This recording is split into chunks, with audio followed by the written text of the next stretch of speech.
श्री सुक्तम्।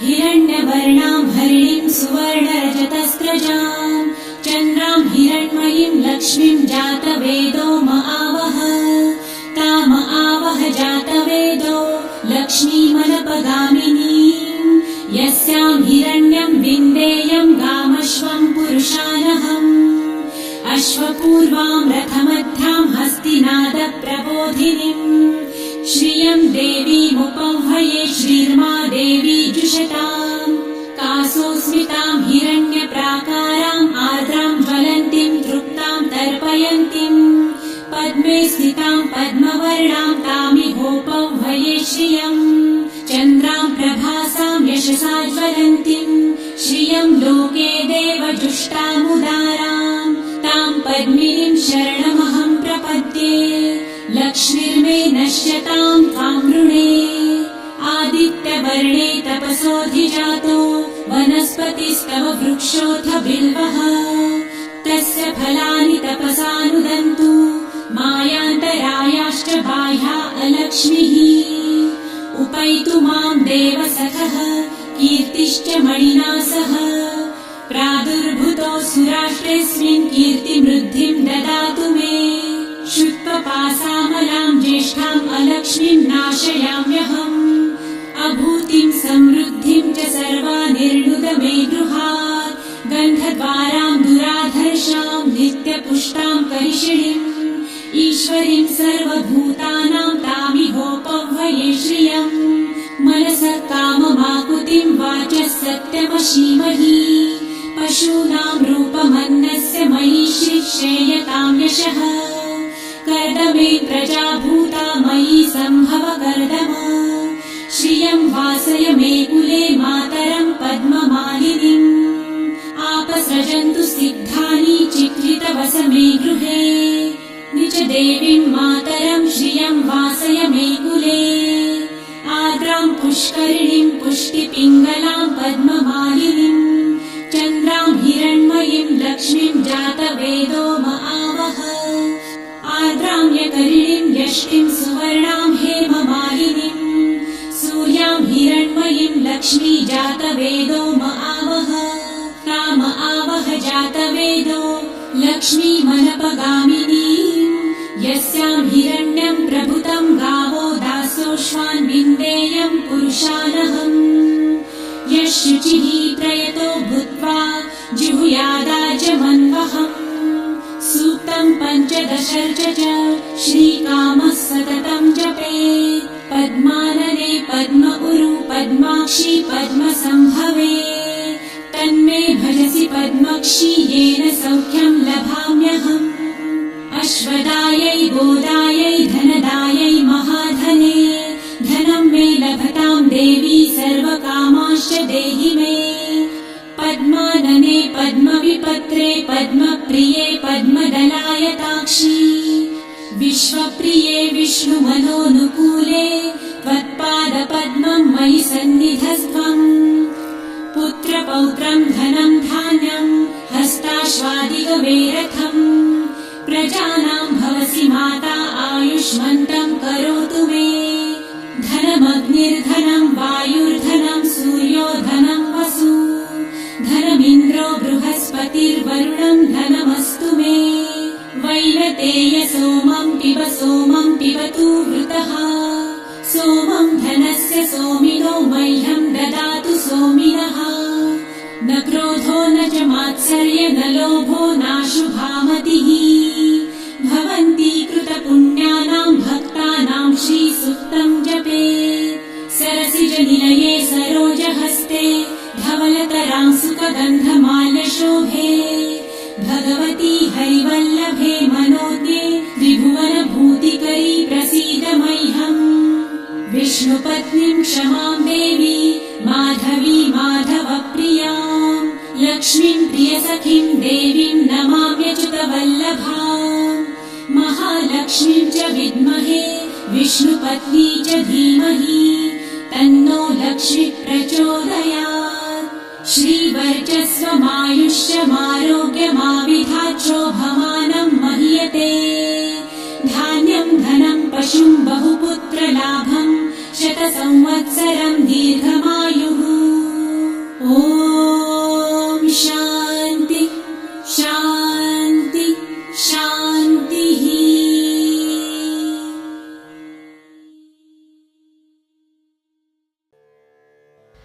अर्गला स्तोत्रम. सर्व देवींना नमस्कार करून त्यांचे गुणगान करणारे हे स्तोत्र. ह्या स्तोत्राच्या दुसऱ्या ओळींमधून आपल्याला यश धन कीर्ती प्राप्त होऊन शत्रूचा विनाश होतो. हे स्तोत्र दिवसभरामध्ये कधीही ऐकू किंवा म्हणू शकता. अथ अर्गला स्तोत्रम्.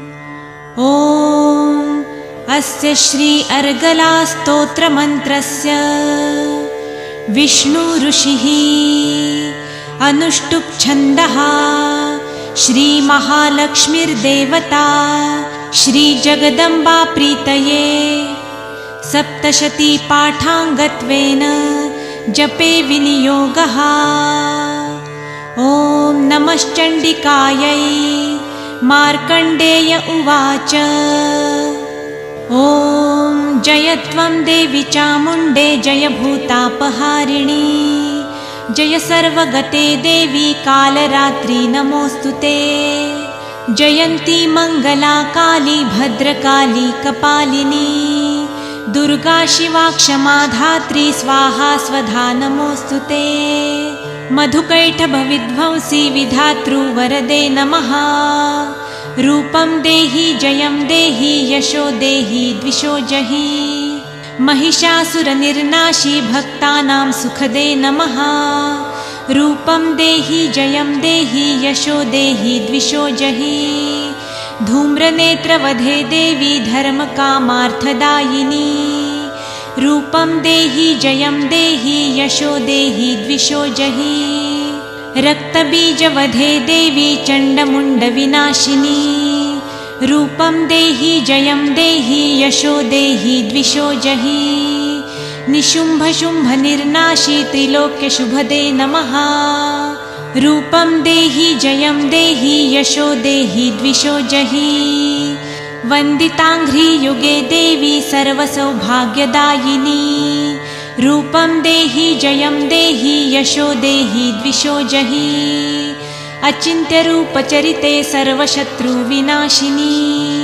रूपं देहि जयं देहि यशो देहि द्विषो जहि. स्तुवब्धो भक्तिपूर्वं त्वां चण्डिके व्याधिनाशिनी. रूपं देहि जयं देहि यशो देहि द्विषो जहि. चण्डिके सततं युद्धे जयन्ती पापनाशिनी. रूपं देहि जयं देहि यशो देहि द्विषो जहि. देहि सौभाग्यमारोग्यं देहि देवी परं सुखं. रूपं देहि जयं देहि यशो देहि द्विषो जहि. विधेहि देवी कल्याणं विधेहि विपुलां श्रियं. रूपं देहि जयं देहि यशो देहि द्विषो जहि. विधेहि द्विषतां नाशं विधेहि बलमुच्चकैः. रूपं देहि जयं देहि यशो देहि द्विषो जहि. सुरासुरशिरोरत्न निघृष्टचरणेऽम्बिके. रूपं देहि जयं देहि यशो देहि द्विषो जहि. विद्यावन्तं यशस्वन्तं लक्ष्मीवन्तश्च मां कुरु. रूपं देहि जयं देहि यशो देहि द्विषो जहि. देवी प्रचण्डदौर्दण्ड्य दैत्यदर्पनिषूदिनी. रूपं देहि जयं देहि यशो देहि द्विषो जहि. प्रचण्डदैत्यदर्पघ्ने चण्डिके प्रणताय मे. रूपं देहि जयं देहि यशो देहि द्विषो जहि. चतुर्भुजे चतुर्वक्त्र संसुते परमेश्वरी. रूपं देहि जयं देहि यशो देहि द्विषो जहि. कृष्णेन संस्तुते देवी शश्वद्भक्त्या सदाम्बिके. रूपं देहि जयं देहि यशो देहि द्विषो जहि.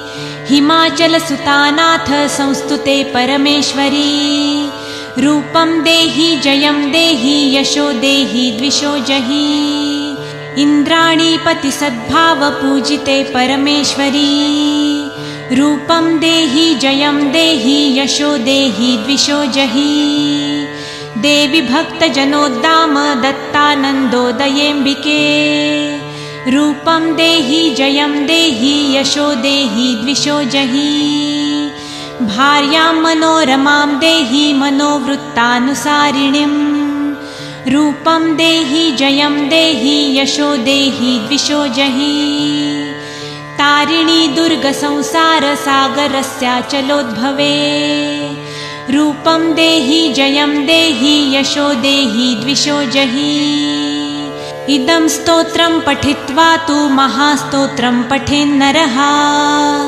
सप्तशतीं समाराध्य वरमाप्नोति दुर्लभम् इति श्रीमार्कण्डेयपुराणे अर्गलास्तोत्रं समाप्तम्।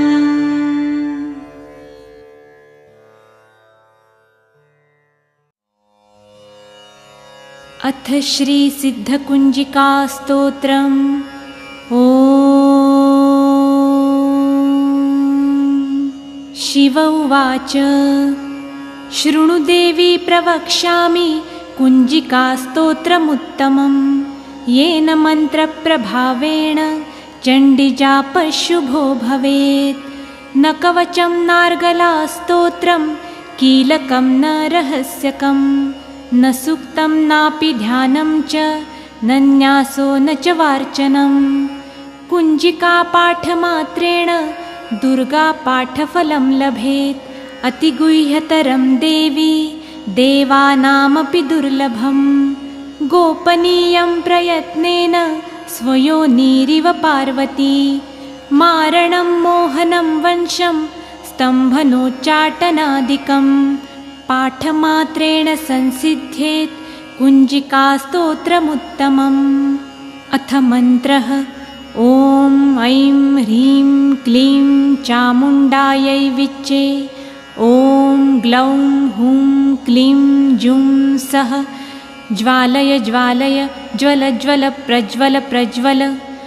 ऐं ह्रीं क्लीं चामुण्डायै विच्चे ज्वल। हं सं लं क्षं फट् स्वाहा इति मन्त्रः। नमस्ते रुद्ररूपिण्यै नमस्ते मधुमर्दिनी नमः कैटभहारिण्यै नमस्ते महिषार्दिनी नमस्ते शुम्भहन्त्रै च निशुम्भासुरघातिनी। जाग्रतं हि महादेवी जपं सिद्धं कुरुष्व मे। ऐङ्कारी सृष्टिरूपायै ह्रीङ्कारी प्रतिपालिका क्लीङ्कारी कामरूपिण्यै बीजरूपे नमोऽस्तु ते। चामुण्डा चण्डघाती च यैकारी वरदायिनी विच्चे चाभयदा नित्यं नमस्ते मन्त्ररूपिणी। धां धीं धूं धुर्जटे पत्नी वां वीं वुं वागधीश्वरी। क्रां क्रीं क्रूं कालिका देवी शां शीं शूं मे शुभं कुरु। हुं हुं हुंकाररूपिण्यै जं जं जं जम्भनादिनी। भ्रां भ्रीं भ्रूं भैरवी भद्रे भवान्यै ते नमो नमः। ॐ अं कं चं टं तं पं यं शं विं जुं ऐं विं हं क्षं धिजाग्रं धिजाग्रं त्रोटय त्रोटय दीप्तं कुरु कुरु स्वाहा। पां पिं पुं पार्वती पूर्णा खां खीं खुं खेचरी तथा। सां सिं सुं सप्तशती देव्या मन्त्रसिद्धिं कुरुष्व मे। इदं तु कुञ्जिकास्तोत्रं मन्त्रजागर्ति हेतवे। अभक्तेनैव दातव्यं गोपितं रक्ष पार्वती। यस्तु कुञ्जिकाया देवी हीनां सप्तशतीं पठेत् न तस्य जायते सिद्धिररण्ये रोदनं यथा। इति श्रीरुद्रयामले गौरीतन्त्रे शिवपार्वतीसंवादे कुञ्जिकास्तोत्रं सम्पूर्णम्। ॐ तत्सत्।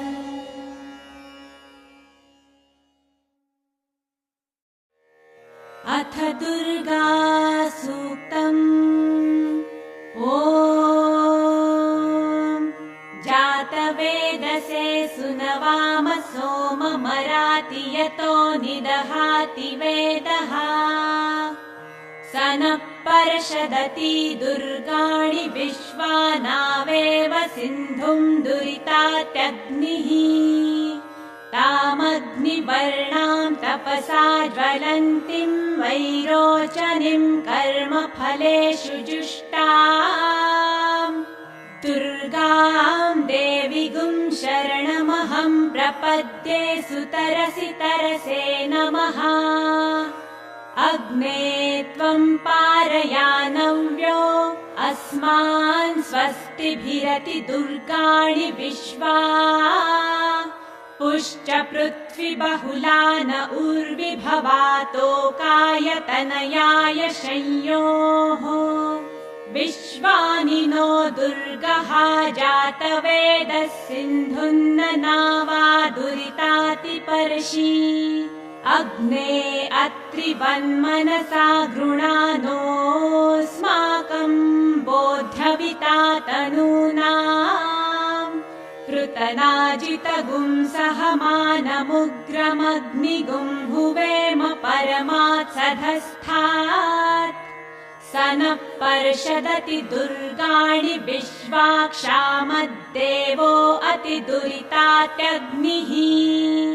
प्रत्नोषिकमिड्यो अध्वरेषु सनाच्च होता नव्यश्च सत्सि।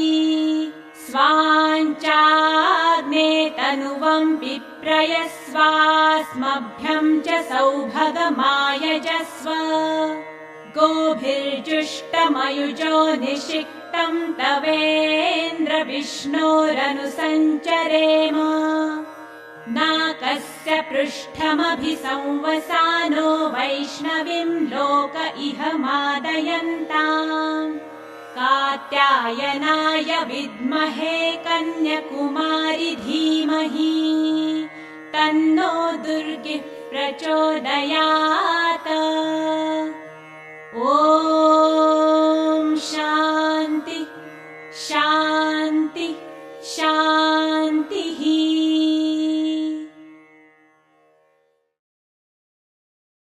ॐ नमश्चण्डिकायै।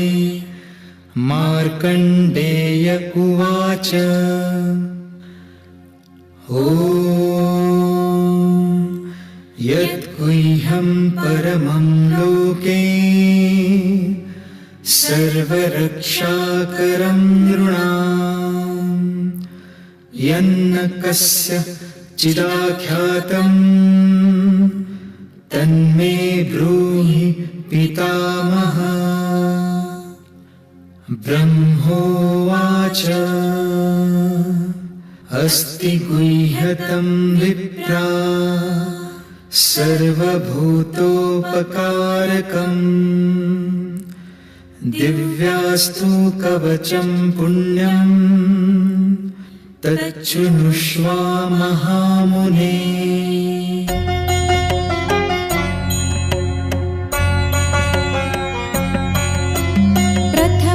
शैलपुत्री च द्वितीयं ब्रह्मचारिणी। तृतीयं चन्द्रघण्टेति कुष्माण्डेति चतुर्थकं। पञ्चमं स्कन्दमातेति षष्ठं कात्यायनीति च। सप्तमं कालरात्रीति महागौरीति चाष्टमं। नवमं सिद्धिदात्री च नवदुर्गा प्रकीर्तिता। उक्तान्येतानि नामानि ब्रह्मणैव महात्मना। अग्निना दह्यमानस्तु शत्रुमध्ये गतो रणे। विषमे दुर्गमे चैव भयार्ता शरणं गतः। न तेषां जायते किञ्चित् शुभं रणसङ्कटे। नापदं तस्य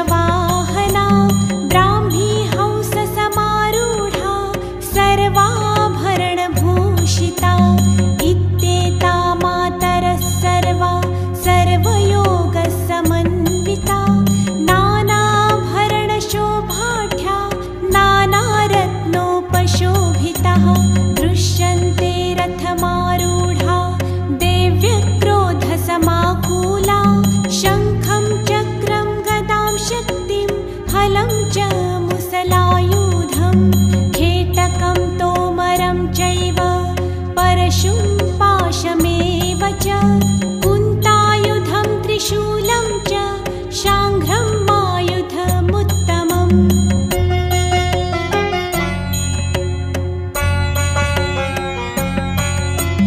दैत्यानां देहनाशाय भक्तानामभयाय च धारयन्त्यायुधानित्थं देवानां च हिताय वै नमस्तेऽस्तु महारौद्रे महाघोरपराक्रमे महाबले महोत्साहे महाभयविनाशिनी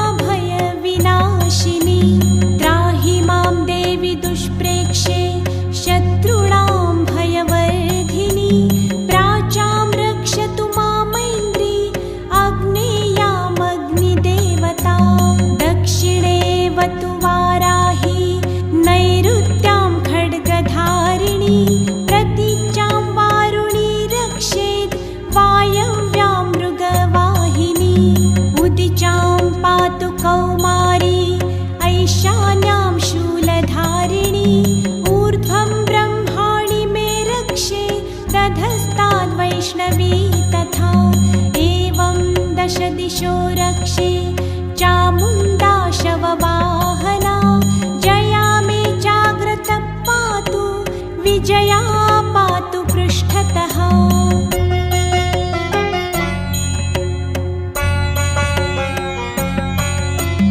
अजिता वामपार्श्वे तु दक्षिणे चापराजिता शिखामुद्योतिनी रक्षेतु मामूर्ध्नि व्यवस्थिता मालाधरी ललाटे च भ्रुवौ रक्षेद्यशस्विनी त्रिनेत्रा च भ्रुवोर्मध्ये यमघण्टा च नासिके शङ्खिनी चक्षुषोर्मध्ये श्रोत्रयोर्द्वारवासिनी कपोलौ कालिका रक्षेत् कर्णमूले तु शाङ्करी नासिकायां सुगन्धा च उत्तरोष्ठे च चर्चिका अधरे चामृतकला जिह्वायां च सरस्वती दन्तान् रक्षतु कौमारी कण्ठदेशे तु चण्डिका घण्टिकां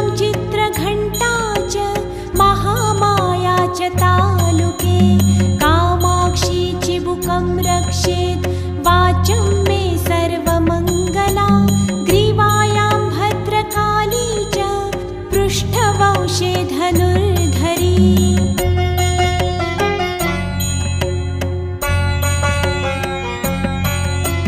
नीलग्रीवा बहिः कण्ठे नलिकां नलकूबरी स्कन्धयो खड्गिनी रक्षेत् बाहु मे वज्रधारिणी हस्तयोर्दण्डिनी रक्षेत् अम्बिका चाङ्गुलीषु च नखाञ्चूलेश्वरी रक्षेत् कुक्षौ रक्षेत् कुलेश्वरी स्तनौ रक्षेत् महादेवी मनःशोकविनाशिनी हृदये ललिता देवी उदरे शूलधारिणी नाभौ च कामिनी रक्षेत् गुह्यं गुह्येश्वरी तथा पूतना कामिका मेढ्रं गुदे महिषवाहिनी कट्यां भगवती रक्षेत् जानुनी विन्ध्यवासिनी जङ्घे महाबला रक्षेत् सर्वकामप्रदायिनी गुल्फयोर्नारसिंही च पादपृष्ठे तु तैजसी पादाङ्गुलिषु श्रीरक्षेत् पादाधस्थलवासिनी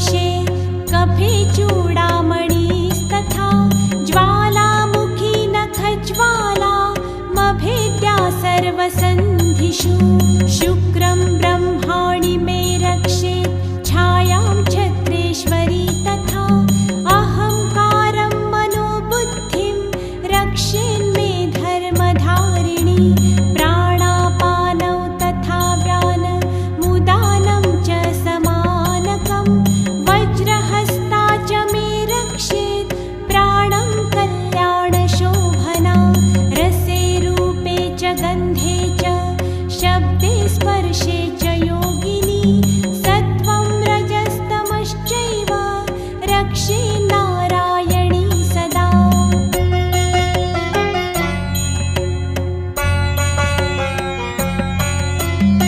आयुरक्षतु वाराही धर्मं रक्षतु वैष्णवी यशकीर्तिं च लक्ष्मीं च धनं विद्यां च चक्रिणी गोत्रमिन्द्राणि मे रक्षेत् पशून् मे रक्ष चण्डिके पुत्रान् रक्षेन्महालक्ष्मीर्भार्यां रक्षतु भैरवी पन्थानं सुपथा रक्षेन् मार्गं क्षेमकरी तथा राजद्वारे महालक्ष्मीर्विजया सर्वतः स्थिता रक्षाहीनं तु यतस्थानं वर्जितं कवचेन तु तत्सर्वं रक्ष मे देवी जयन्ती पापनाशिनी पदमेकं न गच्छेतु यदिच्छेच्छुभमात्मनः कवचेनावृतो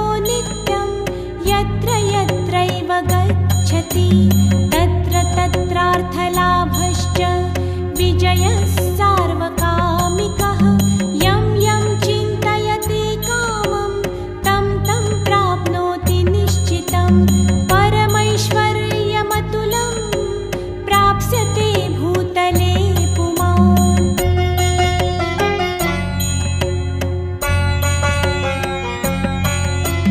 निर्भयो जायते मर्त्यः सङ्ग्रामेष्वपराजितः त्रैलोक्ये तु भवेत् पूज्यः कवचेनावृतः पुमान् इदं तु देव्या कवचं देवानामपि दुर्लभं यः पठेत् त्रयतो नित्यं त्रिसन्ध्यं श्रद्धयान्वितः दैवी कला भवेत् तस्य त्रैलोक्येष्वपराजितः जीवेत् वर्षशतं साग्रमपमृत्युविवर्जितः नश्यन्ति व्याधयः सर्वे लुता विस्फोटकादयः स्थावरं जङ्गमं चैव कृत्रिमं चापि यद्विषम् अभिचाराणि सर्वाणि मन्त्रयन्त्राणि भूतले भूचराखेचराश्चैव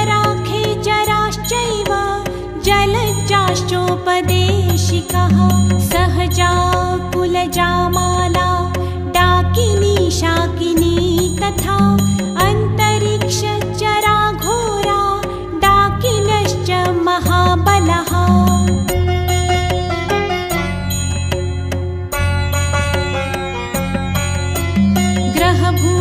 ग्रहभूतपिशाचाश्च यक्षगन्धर्वराक्षसः ब्रह्मराक्षसवेताला कुष्माण्डा भैरवादयः नश्यन्ति दर्शनात्तस्य कवचे हृदि संस्थिते मानोन्नतिर्भवेद् राज्ञः स्तेजो वृद्धिकरं परं यशसा वर्धते सोऽपि कीर्तिमण्डितभूतले जपेत् सप्तशतीं चण्डीं कृत्वा तु कवचं पुरा यावद्भूमण्डलं धत्ते सशैलवनकाननं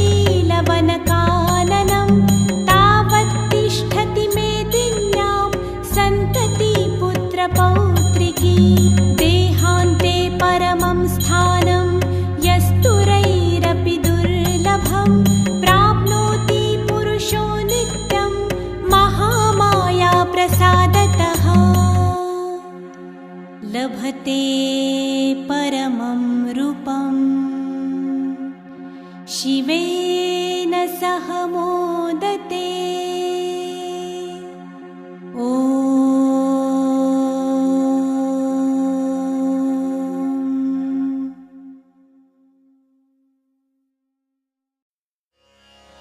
भगवती स्तोत्रम्।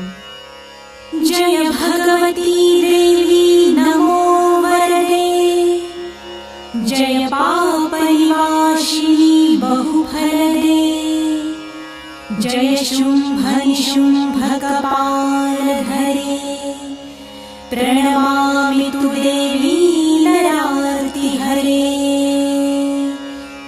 जय चन्द्रदिवाकरनेत्रधरे, जय पावकभूषितवक्त्रवरे, जय भैरवदेहनिलीनपरे, जय अन्धकदैत्यविशोषकरे, जय महिषविमर्दिनि शूलकरे, जय लोकसमस्तकपापहरे, जय देवी पितामहविष्णुते, जय भास्करशक्रशिरावनते, जय षण्मुखसायुध ईशनुते, जय सागरगामिनि शम्भुनुते, जय दुःखदरिद्रविनाशकरे, जय पुत्रकलत्रविवृद्धिकरे, जय देवी समस्तशरीरधरे, जय नागविदर्शिनि दुःखहरे, जय व्याधिविनाशिनि मोक्षकरे, जय वाञ्छितदायिनि सिद्धिकरे। एतद्व्यासकृतं स्तोत्रम् यः पठेन्यतः शुचिः, गृहे वा शुद्धभावेन, प्रीता भगवती सदा। इति व्यासकृतं भगवती स्तोत्रं सम्पूर्णम्।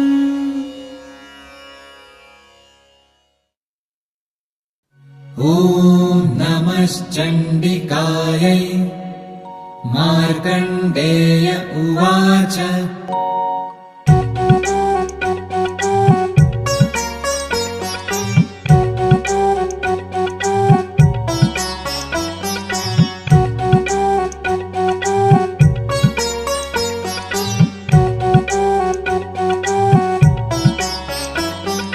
विशुद्ध ज्ञानदेहाय त्रिवेदी दिव्य चक्षुषे श्रेयप्राप्तिनिमित्ताय नमः सोमार्थधारिणे।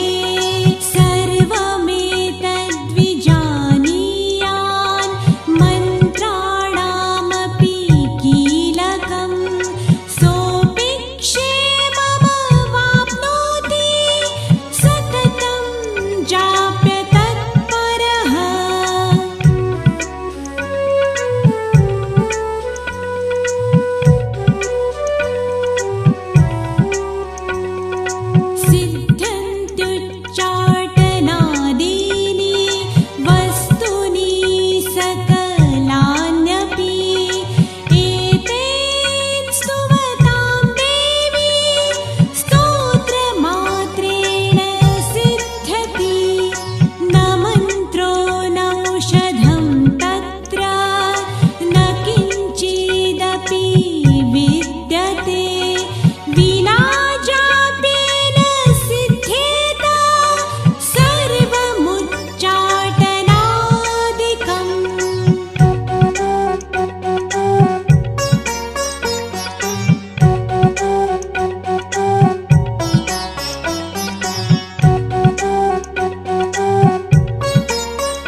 यश्छन्दसा वृषभो विश्वरूपः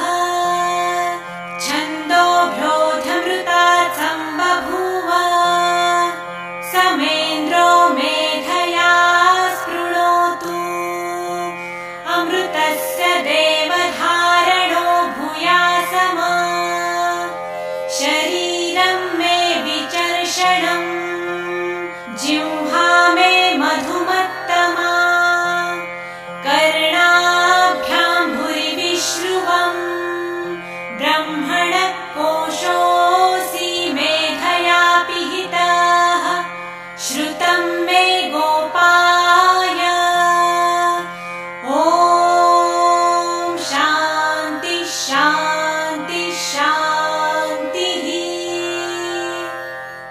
ॐ मेधा देवी जुषमाणा न आगाद्विशाचि भद्रा सुमनस्य माना त्वया जुष्टानुदमाना दुरुक्तान् बृहद्वदेम विदधे सुविराः त्वया जुष्टऋषिर्भवति देवि त्वया ब्रह्मा गतश्रीरुतत्वया त्वया जुष्टश्चित्रं विन्दते वसुसानो जुषस्व द्रविणो न मेधे मेधाम् इन्द्रो ददातु मेधां देवी सरस्वती मेधां मे अश्विनावुभावा धत्तां पुष्करस्रजा अप्सरासु च या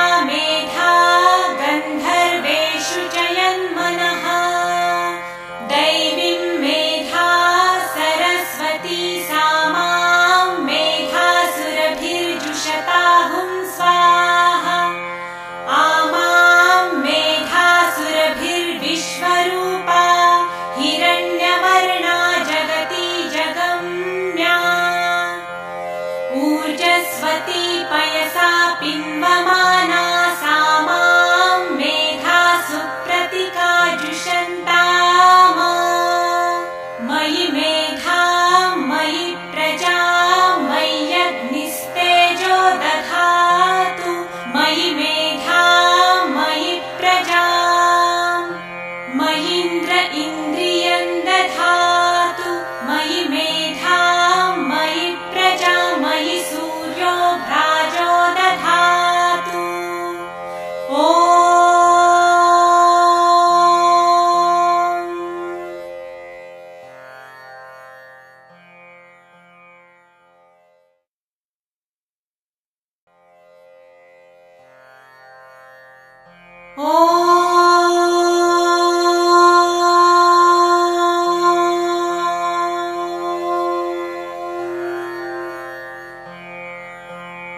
अथ प्रातः सूक्तम् ॐ प्रातरग्निं प्रातरिन्द्रं हवामहे प्रातर्मित्रा वरुणा प्रातरश्विनाः प्रातर्भ्य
पुर एता भवेः समध्वरायोषसो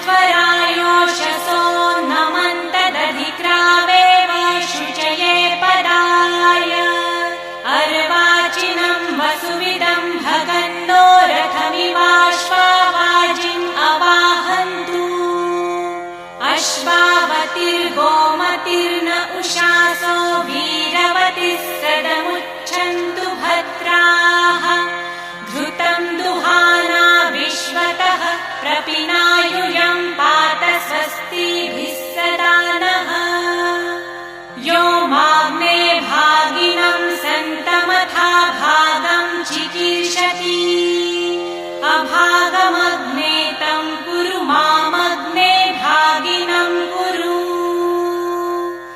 ॐ शान्ति शान्ति शान्तिः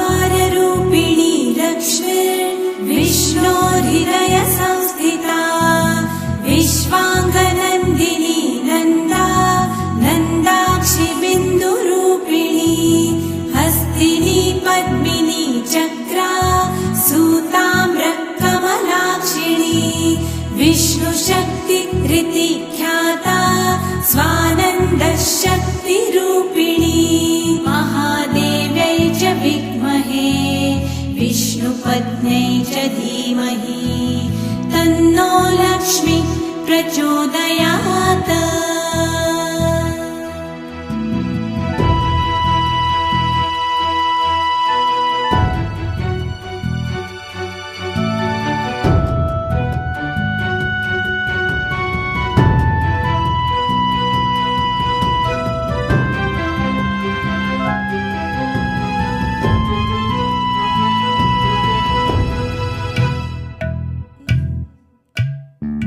चतुष्षष्टि सुपीठस्था कोटिचन्द्रसमप्रभा आद्यन्तरहिता शक्तिर्मालिनी मन्त्रयोगिनी ब्रह्माण्डकोटिसंयुक्ता वाराहि हंसवाहिनी नादबिन्दुकलाशक्तिर्योगिस्थानसंस्थिता महादेव्यै च विद्महे विष्णुपत्न्यै च धीमहि तन्नो लक्ष्मी प्रचोदयात्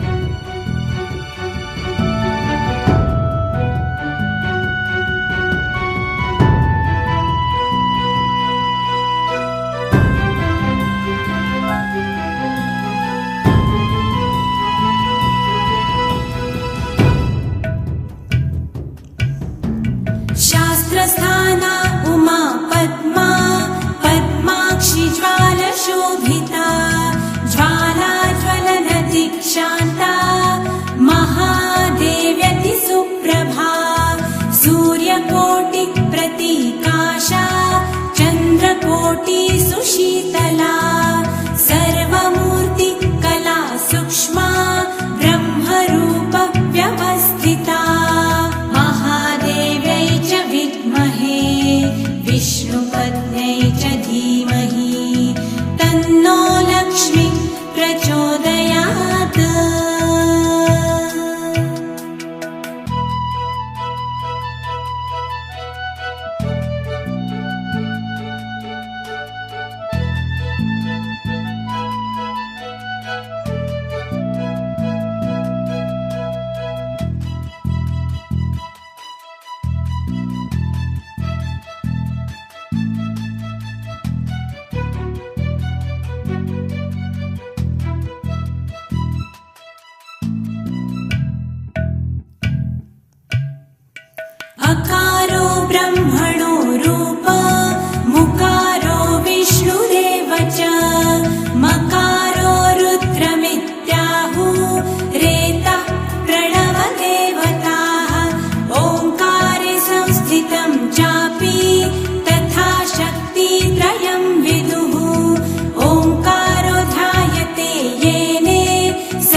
पत्न्यै